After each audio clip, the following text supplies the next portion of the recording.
Hello and welcome back to another Royal Reviewer transmission. Today is Tuesday the 2nd of May, can you believe it, 2023, and I'm going to be talking to you about two different things. Princess Anne has done an interview, a very rare interview. She doesn't normally agree to do interviews, so this one is really special. Obviously, all about the coronation and the monarchy's role in it and relevance today and all that kind of good stuff. We'll talk about that. But also, we're going to wish a very happy 8th birthday to Princess Charlotte, and we will take a look at her birthday picture. So let's get straight into it. The ensemble. So today's ensemble, we are wearing a pink velour jacket, bow tie, the replica Queen's flower basket brooch, and the Girls of Great Britain and Ireland tiara, because we were talking about that tiara yesterday, and I thought to myself, well, let's just wear it, because it is a gorgeous tiara. Also, we have a few little changes and tweaks to my set. we'll get there with the set. It's a work in progress. But anyway, let's crack on with Princess Anne's interview. I watched the whole thing. It was filmed for a Canadian TV network, and I've made some notes. Old-fashioned notes. There's no fancy iPads here at the moment. In fact, I think I'm still on Carrier Pigeon, to be quite honest. So next week I'll be on Scroll and Feather Quill, I think, for next week.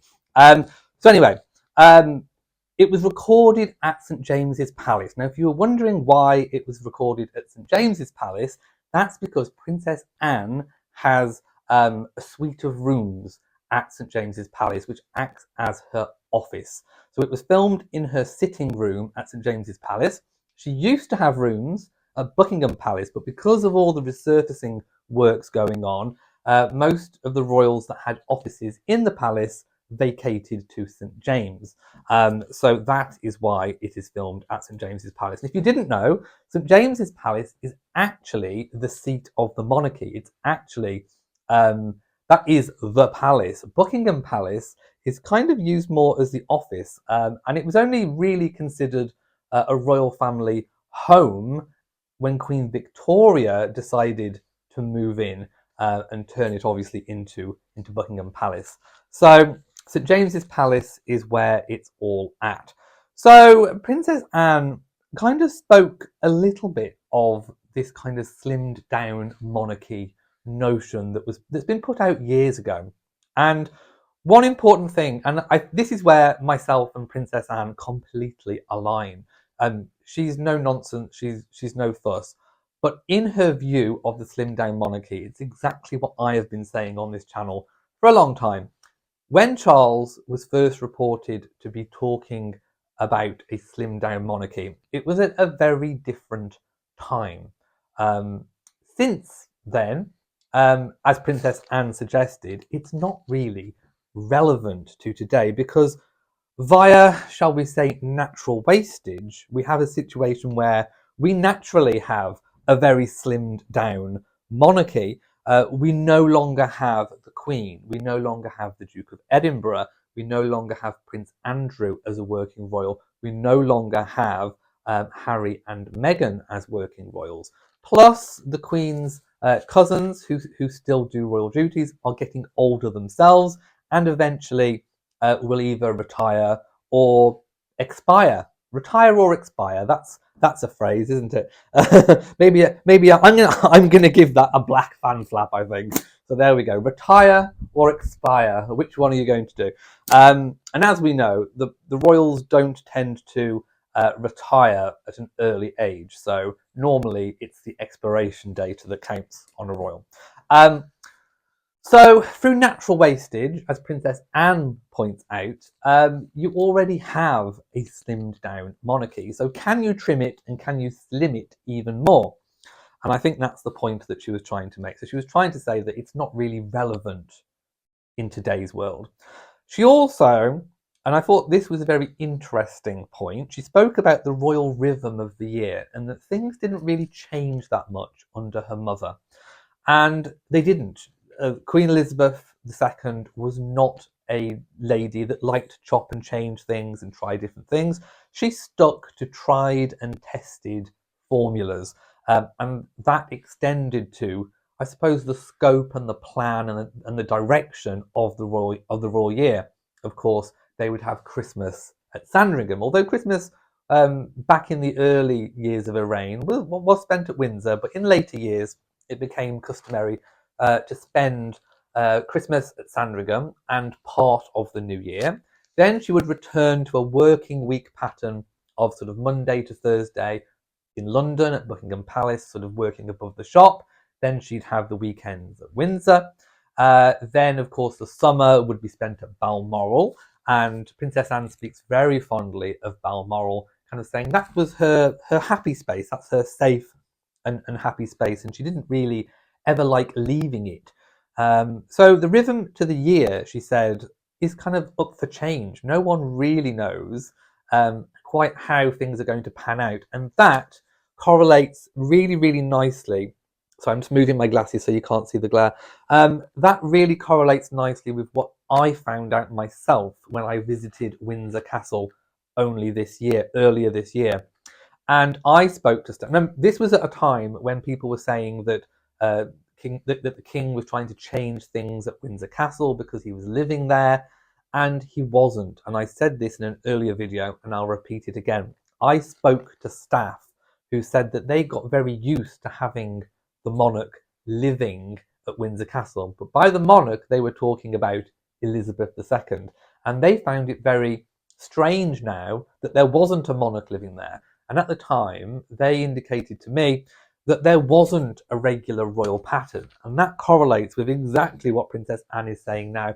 I think the King and the Queen do stay occasionally at Windsor Castle. They certainly take out certain engagements, and they use the function sort of rooms, the state apartments.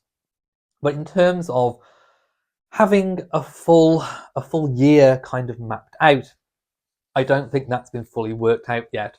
And of course, we're seeing a lot of shuffling with regards to royal properties. The king has a lot of royal properties and residences that need kind of sorting out of who's going to live where. I think at the moment, we're seeing very much a status quo. Obviously, there was talk about Prince Andrew moving out of Royal Lodge, possibly going to Frogmore Cottage. I don't know the exact truth about that. We have Angela Kelly, obviously freeing up now because she's had a home bought for her by the king that will revert to the crown upon her passing. So there's now a sort of staff accommodation available at Windsor. So all the way through from the top to the bottom, there are being changes made, and the royal year, the rhythm of the year has not been fully mapped out yet. So I thought that was rather interesting. So for the year ahead, or the next couple of years ahead, it'll be very interesting to see what patterns the king and the queen fall back on. I'm still predicting Sandringham for Christmas. I think the king is using Sandringham more at weekends. I think he's still obviously retained Highgrove, which he's now leasing off William, off the Duchy of Cornwall. And I still think Balmoral will be a safe space as a summer residence, but we will see. We're going to have to wait and see here. So Princess Anne indicated that the royal family's role in all of this is to shift to support the monarch and the institution of monarchy and the work that they do. So very much her opinion is that as not being the monarch, any working members of the family, it's their duty to follow what the king, what the sovereign, the monarch wants to happen. It's not their job to propose things and to kind of have that level of input. They have to react and shift to be the support. And I think that is something that perhaps certain members of the family who are probably no longer resident in this country perhaps need to remember, and that is that it's your job to shift to the crown, not the crown's job to bend and shift to you. I think that deserves a black fan flap, don't you? So next, she spoke about memories of the coronation. I'm going through the interview in chronological order. It's easier for me to remember. So memories of the coronation. She said that she wasn't really sure whether or not her memories of the coronation are true memories, or whether or not, because she's seen photographs and images, that she's remembering those as kind of false or faux memories. So she says that in actual fact, she thinks that her memories of the coronation are not really that great. And of course, she didn't attend the actual crowning at Westminster Abbey, but she was on the balcony, whereas Charles did actually attend. So she spoke about her memories of that. Then, obviously, she spoke about her role in the coronation. I thought this was quite interesting. Now, she does have a special role. She is riding in the procession.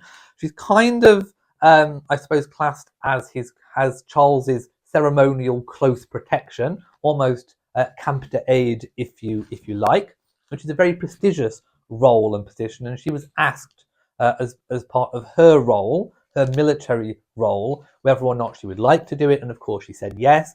And one of the reasons she said yes, and I found this quite typical Princess Anne, is of course she didn't want the fuss and the hassle of having to choose worry about coronation robes and what to wear. So she was quite happy that she's going to be in military uniform for the coronation, and she hasn't got to worry about tiaras or dresses or that kind of thing. So very typical, no nonsense, no fuss, Princess Anne kind of reaction to that. So she's got her outfit sorted. So I'm glad about that. Next, she was asked about the late Queen's passing, and of course the journey back from Balmoral in Scotland, where the Queen passed away, all the way down to London. And of course, Princess Anne accompanied the Queen's body on that processional route down, on that journey, that final significant journey. And Princess Anne was asked, sort of, was she in the moment, so to speak? And can she remember much about it? And she said, yes, she can. It's her recollections of that time, although very recent, are very strong. And that's because she was touched by the public outpouring, the people that lined the streets on the way down. Country people, had their horses all dressed up, with their manes braided, and people dressed up. And she noted that, and this wasn't a diss towards country folk, but she was saying, she knows country folk, and of course, the sort of farming community, the country set, are always sort of in muddy wellies and jackets, and they're out doing country pursuits and all the rest of it. They dressed up, and she said that didn't go unnoticed to her. The effort, the mark of respect that was made, and she recognised faces. She said she actually picked out faces along the route of people that she actually recognised. So I thought that was rather a lovely thing, and she appreciated the public support.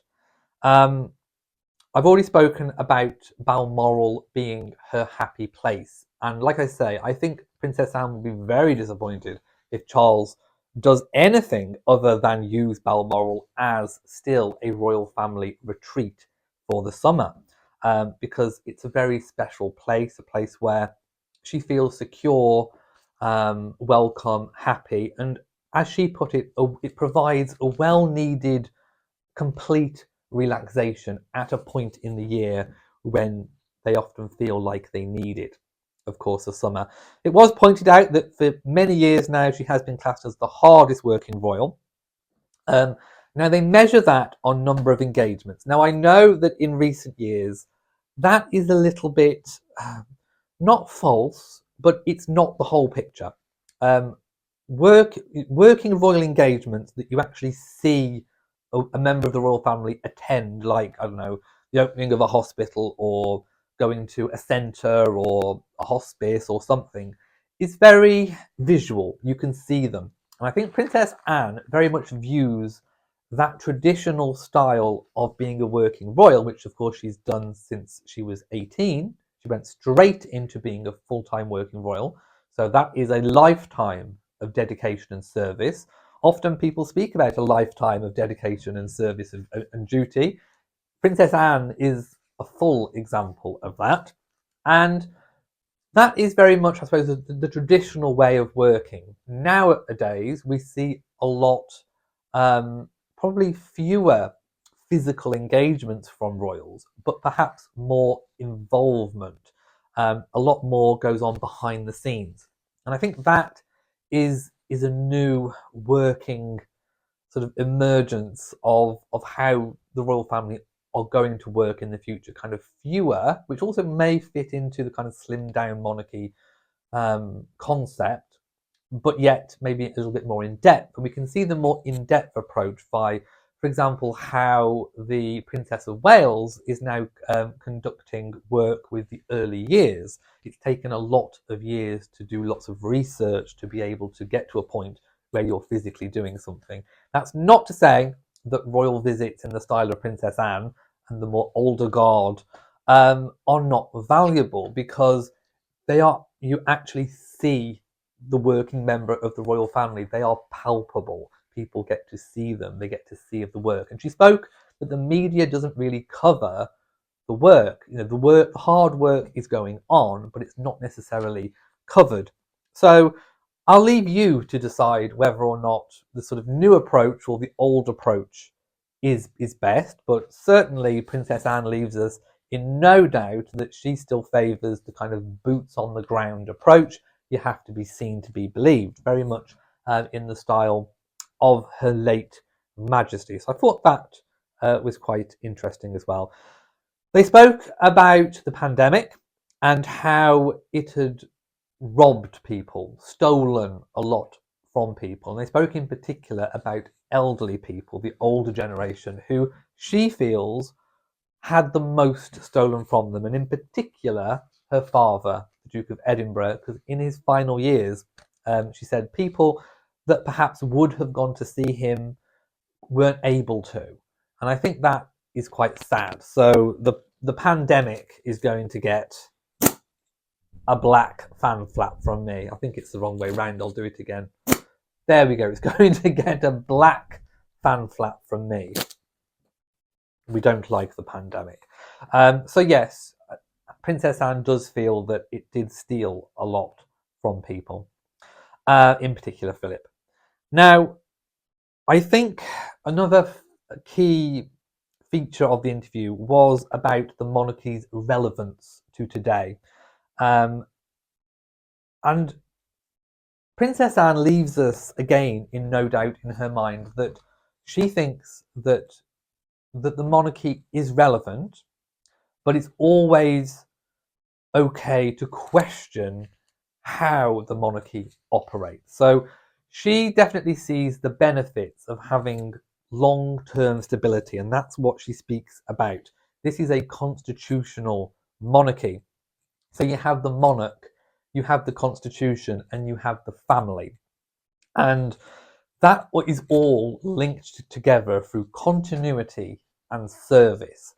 And the royal family are very, very good at serving the people. Although, we're not in an absolute monarchy. We're not in the days of Henry VIII, where, pretty much he could do whatever he wanted. The monarchy is a symbol, is the authority, but the constitution is what keeps it there. It's very, very, very a symbiotic relationship that offers this long-term stability that Princess Anne speaks about. And that long-term stability you can't get anywhere else, or through any other ways. Unless we know, for example, who is going to be king all the way down to Prince George at the moment, Prince George of Wales. So I think the Queen, the late Queen, went to meet her maker, so to speak, knowing that continuity was in place. And that's why we see a lot of the focus in the later years, the Gloriana years of the late Queen's reign, focused on that continuity, focused on that direct line of succession, which is why, for example, Harry and Meghan were second fiddle. They were second fiddle because they are second fiddle. They're not going to be first fiddle. First fiddle are the Waleses at the moment.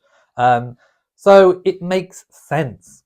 And I think Harry and Meghan took great offence to that.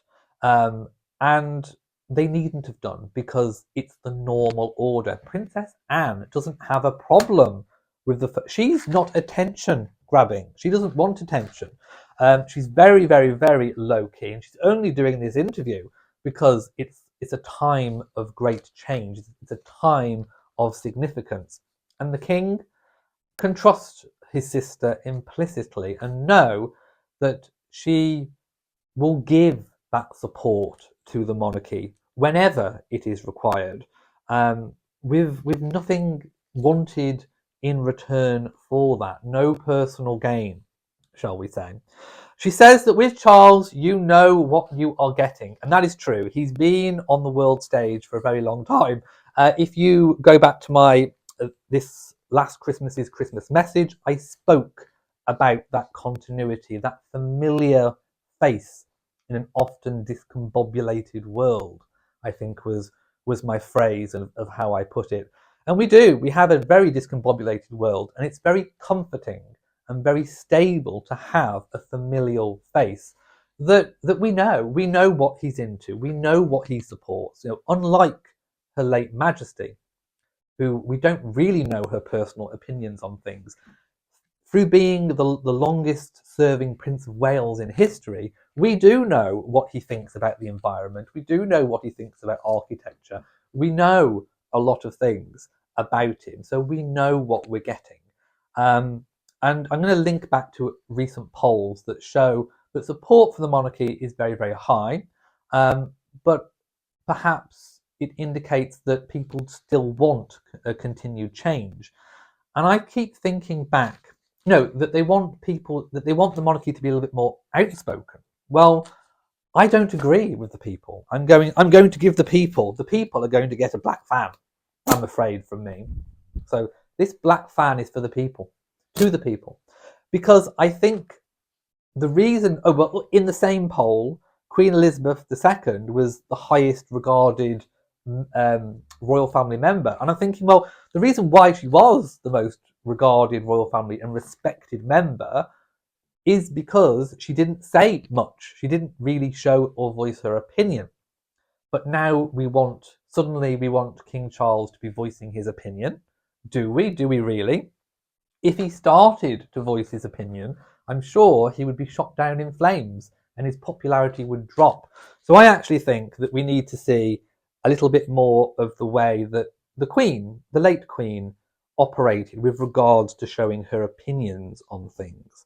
I don't often think it's a good thing to do. She said about the kind of long-term commitment, and of course the royal family is committed long-term to serving the people. Again, that leads into the continuity. She said that fashions of the day change, and I'm not just talking about fashions, but what people are into, social fashions, I suppose. But that continuity is very, very important. And she said that monarchy is a very, very good approach for the long term. All in all, I think that was a fantastic interview. We got a little bit more of an insight into how Princess Anne views the monarchy and where she sees its place and relevance today, but also its relevance going into the future. So I think that was very important. She also, was her typical usual thrift self, and she wasn't taking any messing. I think, and there was obviously no personal questions about Harry and Meghan. I think there had been a brief, obviously, not to go there. I think she wasn't talking about Harry and Meghan, and there certainly wasn't going to be a repeat of the Prince Andrew Emily Maitlis interview where it was no holds barred. I think there were some holds that had to be barred, and there was a line, and the interviewer did not overstep that line. And I'm going to move on to the gorgeous photograph taken of Princess Charlotte to celebrate her 8th birthday. Can you believe it's been 8 years? I really, really can't. So I'm going to give Princess Charlotte a red fan flap to celebrate her birthday. I still need to get a yellow fan. I broke my yellow fan. I flapped it too hard. I was just sat here casually one day flapping away and it broke. Anyway, so for positive news, I think we're going to have to use the red fan flap for now. There we go. So it's happy, very, very, very happy birthday to Princess Charlotte. I think the photograph was taken at Adelaide Cottage or within the grounds of the Windsor estate.